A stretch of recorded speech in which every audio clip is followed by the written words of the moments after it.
turn last night, all the way the drive here. I thought about, why am I doing this? Every day when a memory pops up, I can brush it aside and push it down and forget. But to sit here and tell the whole story is really hard emotionally.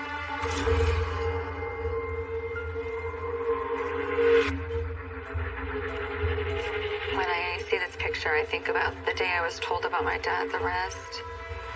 This was the picture that all my friends saw. This was the image that was used in the news. Not only did Jesperson confess to the murder, but he led authorities to the scene of the crime and produced new evidence. I used to have this recurring nightmare that I'm in a body bag and my dad's zipping me up, but I'm alive. And I wake up and I remember who my dad is. And I remember the victims. I think about the terror they must have felt the moment that they knew that they weren't going to live anymore. I think about what that must have been like to know you're going to die and that this is your last moment. If you were to tell me the date 1995, I would tell you it was hell.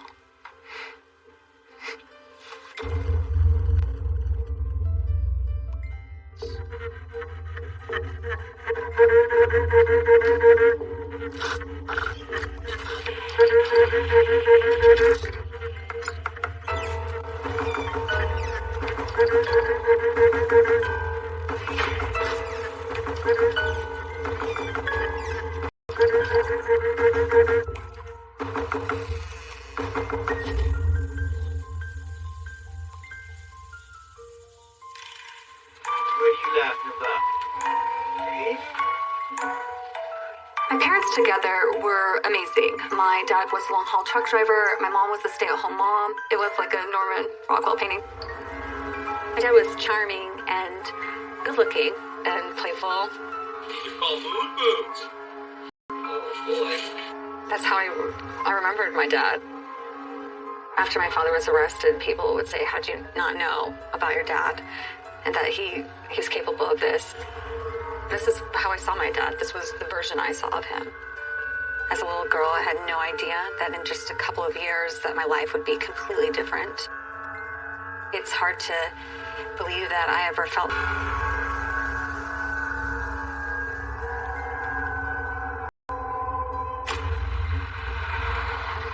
When my dad was home, all three of us kids would jump on him. And because he was so big, we would take turns trying to tackle him. We just thought it was fun just to roughhouse with him.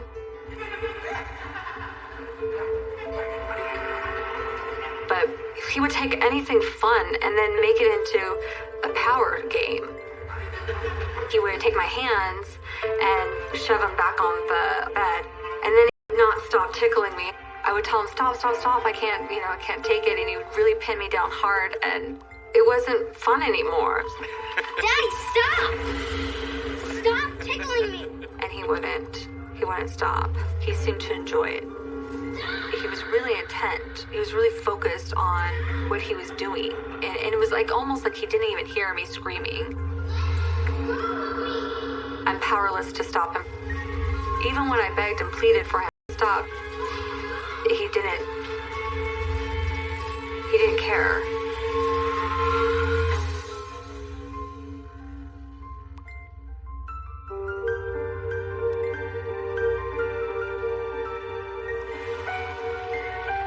My dad knew what I was afraid of, and he would use it against me.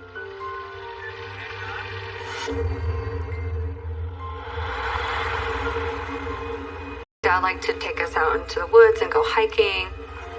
He had some favorite trails that he would take us on. And this one particular trail, there's this bridge. And I was terrified of heights. Keep on. I remember as I started to cross it, my dad was behind me. And when I got to the center of the bridge, Hey, Melissa. he picked me up and he dangled me over the bridge. Like he could just drop me. And I said, Dad, I'm scared. So I would be screaming for him to put me down, Dad, put me down. And and he would just be laughing. You know, he saw me in fear, and it seemed to give him a sense of control over me. He enjoyed me screaming and being terrified. When he was satisfied that I was afraid enough, he put me back down on the bridge. And I bolted and ran to the other side of the bridge.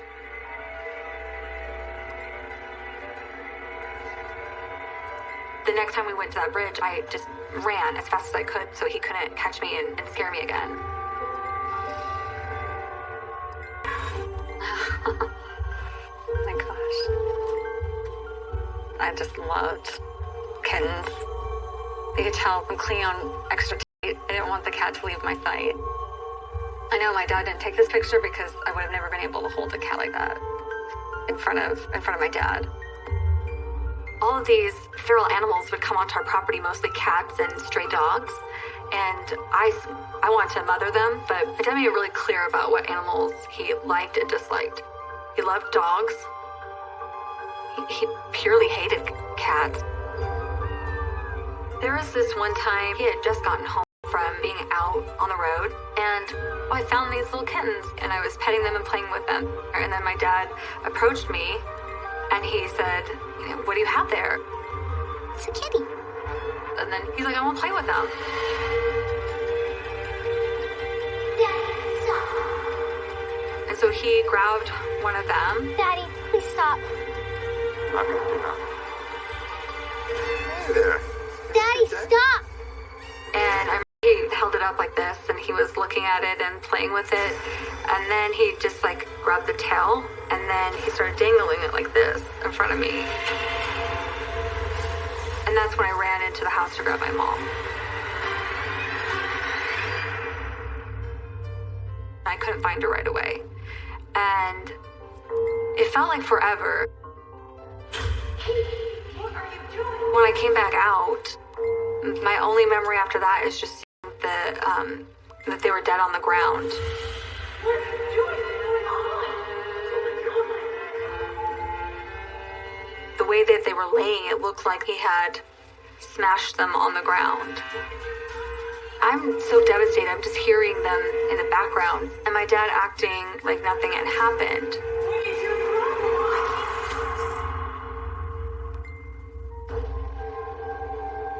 I just wish I could forget these things. They just go away. It's been over 20 years, and it changed me so much that I can't be around cats. When I see a cat and I start petting a cat, I just go back there. I'm sorry. You can't forget those kind of things,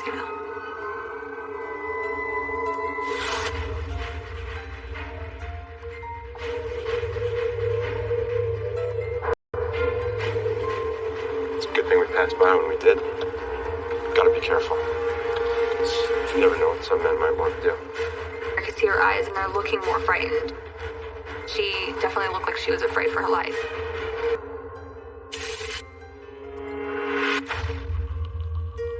I'm often asked, are you worried about your DNA? Are you worried that you're just like your dad?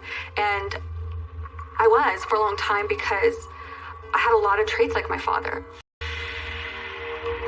And that scared me. They're positive traits, but nevertheless, it's still scary to know I'm like my dad when he was capable of doing the things that he did.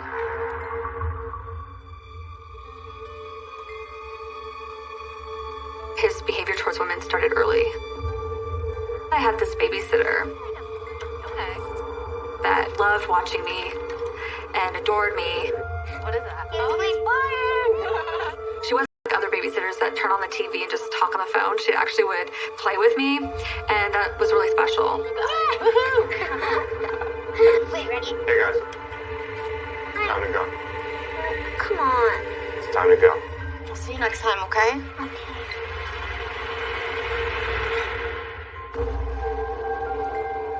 One night, my dad drove her home, and she called my mom and told her that she never wants to come to our house again.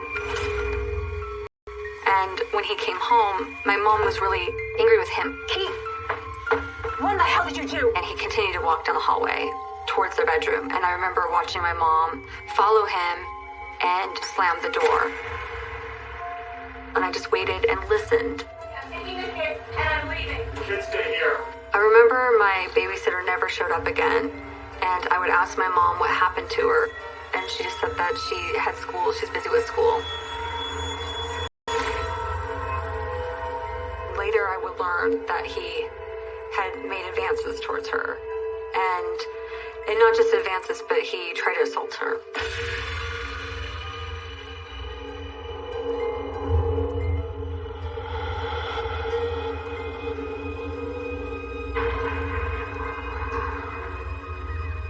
My dad started to change after the divorce. He seemed emotionally distant, like his mind was somewhere else. There's definitely something off. I remember one time we're at the diner and the waitress comes up. Just wanted to check in. How is everything? Much better now that you're here. My dad starts to flirt with her. At first, just a little teasing banter. Just give me a wave if you need something. I know what I need. And then he starts to get more vulgar and explicit. It has something to do with her panties. Then why don't you just sit over here and let me get a feel? Daddy, stop. You're making her uncomfortable. It was so explicit that the waitress would look at us. Imagine what we could do together. My sister, my brother, and I are sitting at the table, completely appalled, completely disgusted, and embarrassed. He has a smile on his face. We thought maybe Dad doesn't know he's being so inappropriate. I thought maybe he's just oblivious to social graces. I mean, that's how I justified it. It became such a regular event that every time we went to a restaurant, this would occur, and he would just laugh at me. He would just like smile at me, like it's no big deal.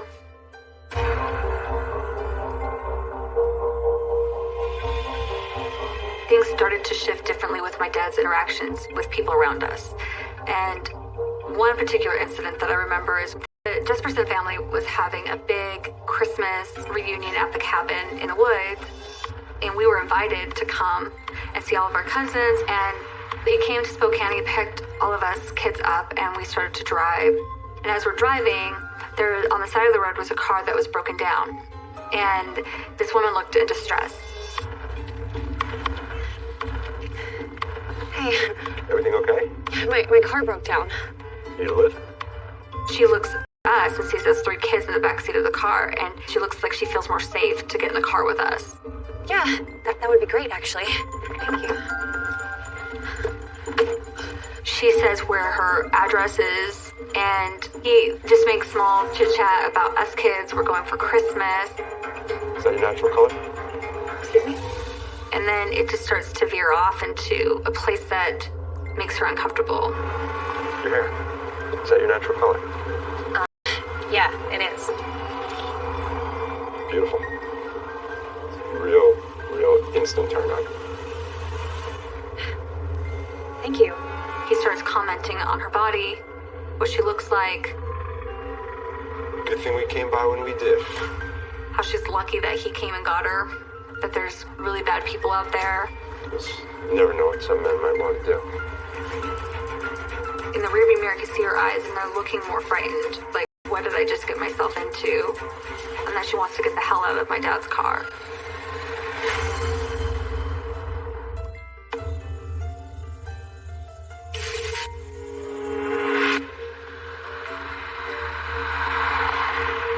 It was really, really quiet in the car. Like, there's a lot of tension. You could just feel this tension in the car. She definitely looked like she was afraid for her life.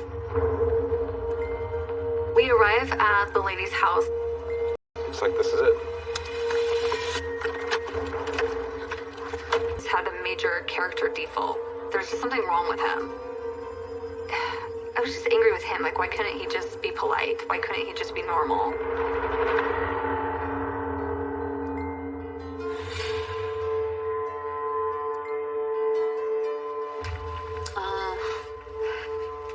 This is my dad next to his semi-truck.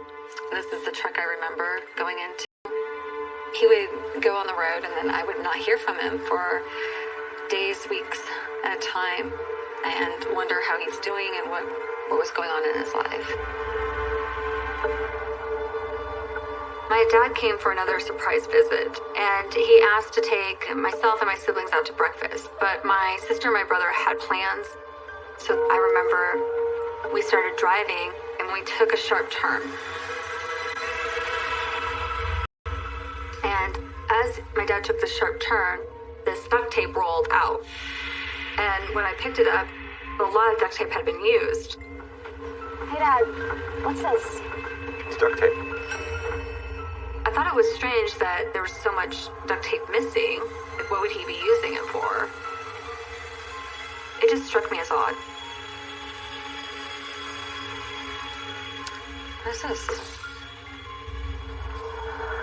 This is Chuck.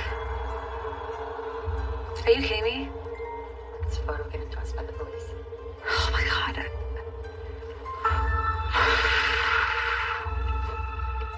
Sometimes I think, like, some memories are so bad, and you just hope they're not real.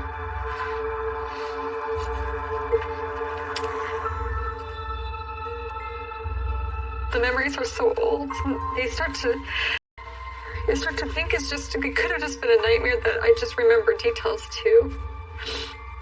It's exactly what I remember seeing. Wow. The duct tape.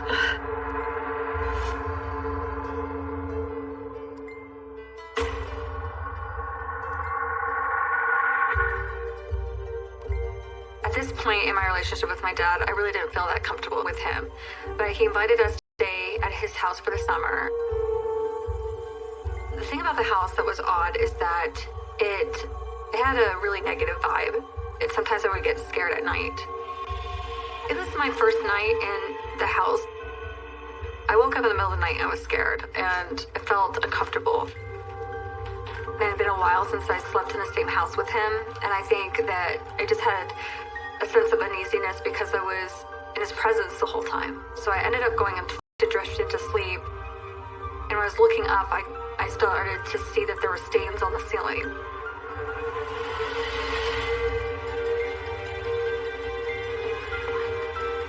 I was wondering, like, how did stains get on the ceiling? It looked kind of like a splatter. I thought it was, at first, spaghetti sauce, like dried spaghetti sauce, and then I wondered how spaghetti sauce could be up there.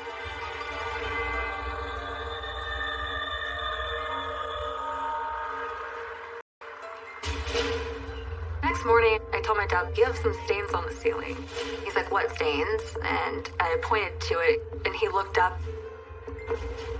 And he was just like, oh, we'll get that cleaned. It's nothing. I'll have it cleaned.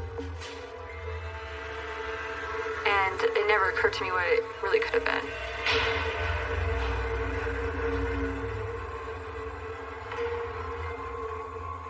He would pick us up for the presentations with him. And I remember we started driving. The radio's on, I'm sitting in the passenger seat, and I hear him singing, I swear I left her by the river. I swear I left her safe and sound. Swear I left her by the river. I swear. My dad's not one to sing, so I could tell he was really drawn to the song. He looked like he was remembering something as he was singing. And I thought maybe this song has some kind of sentimental value to him. And then when the song ended, he kind of snapped out of this whatever trance he was in.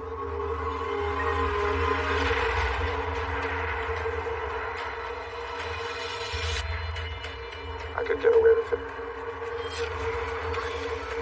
He says, I could kill someone and get away with it. And without any further prompting, he says I would cut off the buttons of her jeans so that it wouldn't leave my fingerprints on it. And I would change my shoes so that my sole imprint in the mud would be different.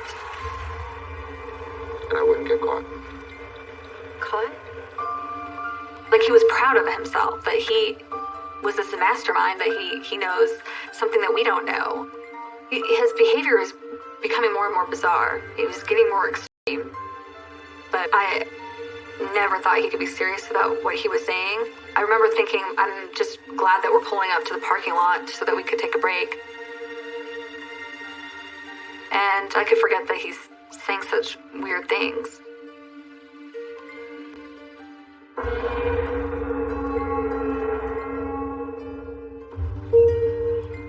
My dad actually be able to hold her own around my dad. Like, my dad would try to dominate her, and she seemed to be more strong than any of the other girlfriends that my dad dated. Get me a beer. You want me to get up and go get you a beer? Are your legs broken? No. Get your own damn beer. She had this aura of confidence, and nothing really bothered her. And I thought that's a trait you need to be around my dad. Wow. Seriously? Hmm. You hear that? Yeah. What? I thought maybe she could actually name him and put him in his place. If that would happen, then I could actually have a relationship with my dad.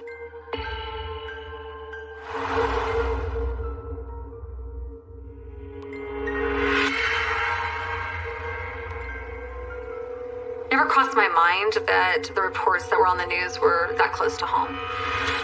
There's an incident involving your father. I felt like my whole world was coming to an end. This was beyond what I would have ever thought.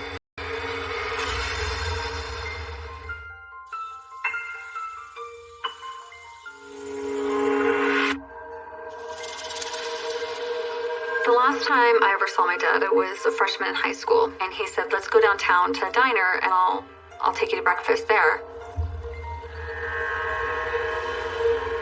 I remember feeling kind of uneasy about the whole situation.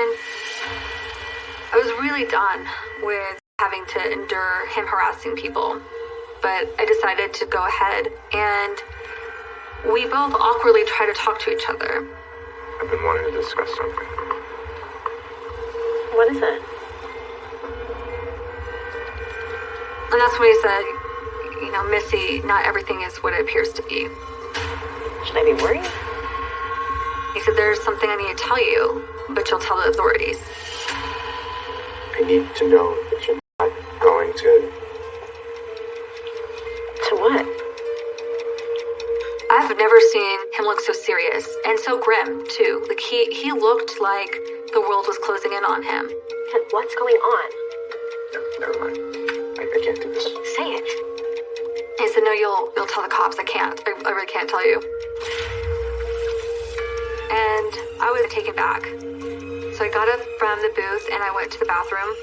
I actually remember talking to myself in the stall, like, Melissa, like, you're overreacting. It's all right. It's not a big deal. And I finally collected myself and went back to the table. And that's when the conversation was done. That breakfast just put me over the edge. I was done. Spending time with him is just too much for me. It was emotionally draining. I never felt good about our visits. So I would either tell him I don't want to see him anymore or just ignore his phone calls and invitations from that point forward.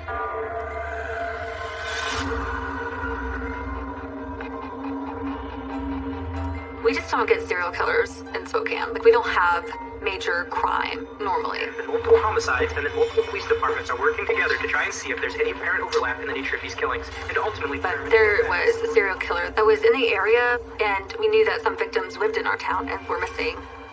I was pretty nervous that there could be a serial killer because I went to school, and I was alone often. So far, they have linked 3 murders. However, police are not willing to release details of the case due to the nature of the... But it happened in Portland, it happened in Wyoming, it happened in Florida. It wasn't just in our area, so I thought that it was unlikely that it could be anybody close to me. Never crossed my mind that the reports that were on the news were that close to home. There are striking similarities between the homicides, and they are in the process of consulting with the FBI.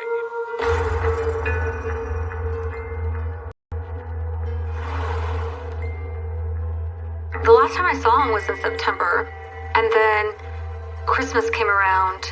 I didn't hear from him.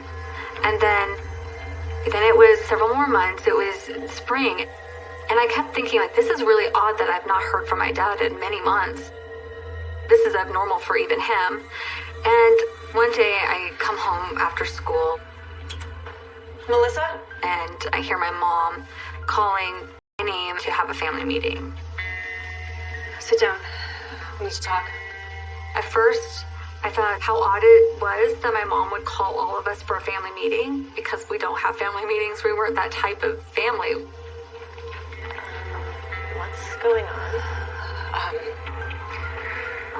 was an incident involving your father. What happened? Is he okay? He's been, And she said, Dad's in prison. And that kind of had to sink in for a second. And then my brother said, for what? And she said, for murder.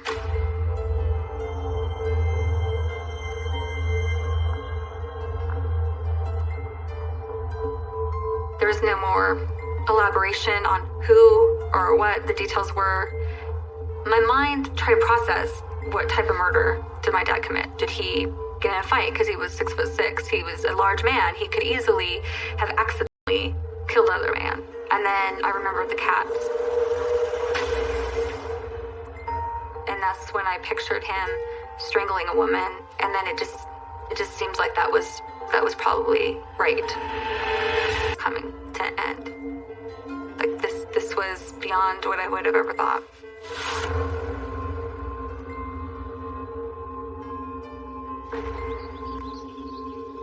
I knew I needed to get some answers, and so I went to the town's library and I started pulling newspaper articles.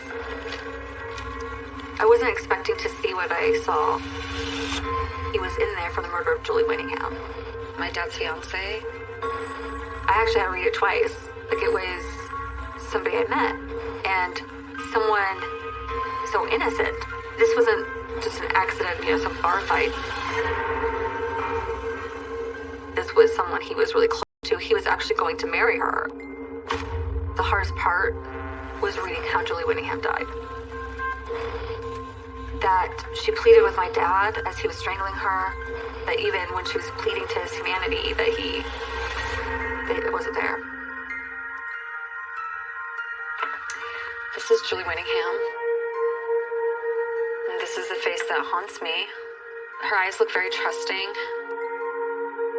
She probably doesn't know that the man she loves is who he is. I'm sure she didn't see any signs that my dad was capable of what he was capable.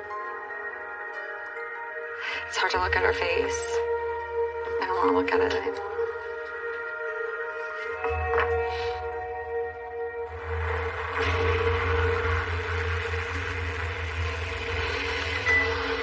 You really did this? I can tell you there's all sorts of reasons.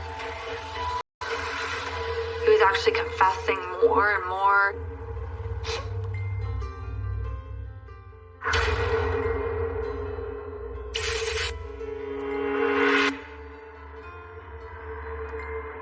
I thought my dad would save me from anything. I thought that my dad would protect me from anything. I thought my dad loved me. I didn't know this person. It was the definition of living a double life. He was a family man.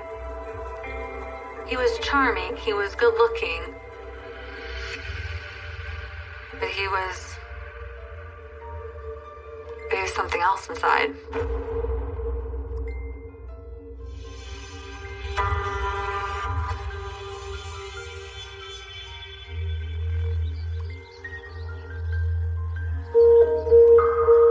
Actually confessing more and more. So now it was not only Julie Winningham that I read, but it was potentially more. It was the murder of his fiancée, Angela Subbreeze, and all these names just started coming up. And I had never heard of those names before. These were strangers. My dad was labeled the happy-faced serial killer. He would write letters to the media, and he would give clues about different murder cases. And he would sign the end of the anonymous letter with a smiley face. I had heard that there was the happy-faced serial killer, but I had no idea that it could be my dad. I had no idea.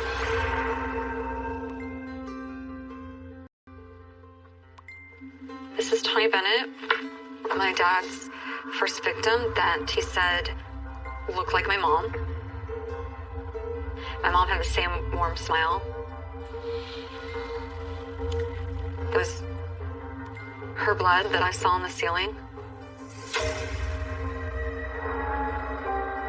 beat her to the point where you couldn't recognize her. Something splattered all over.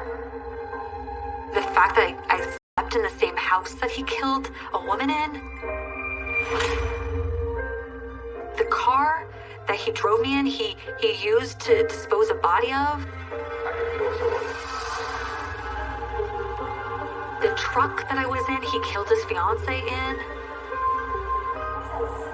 It's like everything that was normal was now tainted. My whole life and existence with my dad was a lie. It made me question everything he said, everything he did.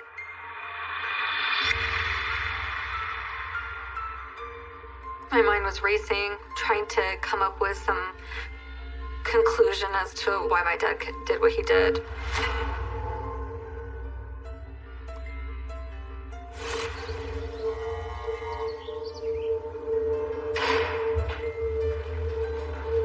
The visit didn't go as I thought it would go. In my head, I thought that I would see him and that all my questions would be answered and that it wouldn't be a scary experience.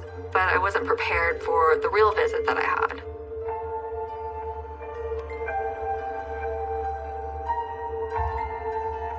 And he sat right in front of me and I thought he looked exactly like a criminal.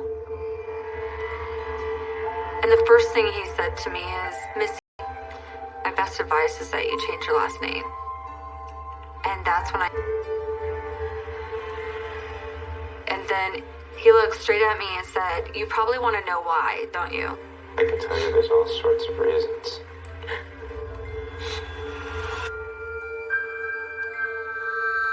I felt that I was naive and stupid and not equipped, for the situation. And I was too much of a coward. I said no.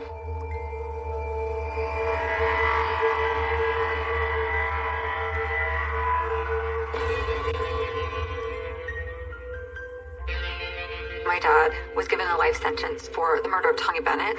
Keith Hunter Jesperson committed the murder of Tanya Bennett. He led authorities to the crime scene where they found her purse. And then also the murder of Julie Winningham. To accept responsibility for the death of Julianne Winningham, I am pleading guilty. From there, it just compounded. It was another life sentence and then another life sentence. My father claims that he killed over 163 women, but we know of at least 8 women that he's killed.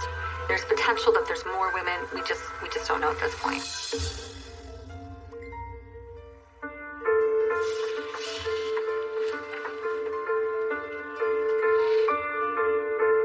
These are 2 women that are unidentified, and I know there are more. I wonder if my dad gave the description for this drawing. These 2 women, their family members don't have any answers. And yet this is 2, and there may be many, many more women that are missing that my dad had a hand in their demise. It just makes me wonder, how far back did my dad start killing women? My dad went to bed next to my mom, next to my siblings, with this knowledge that he took their lives and slept fine.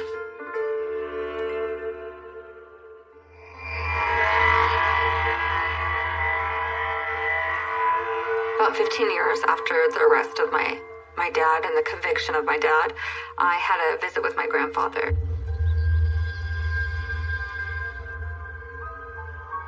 And I started asking questions about my dad. Sometimes I wonder what he was thinking. And he took a pause, and he looked out away from me, and he said, "I have something I should tell you." I need to get this off my chest. I spoke to Keith. And he said, I went and visited him in prison, and he said something to me that I'll never forget. What is it?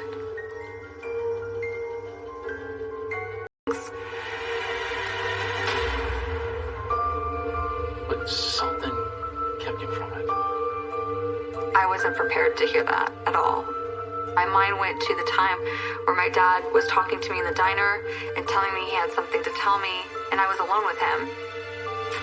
I need to know that you're not going to To what? I don't know how that would have played out if he would have told me. I think I might have been a victim. I'm sorry.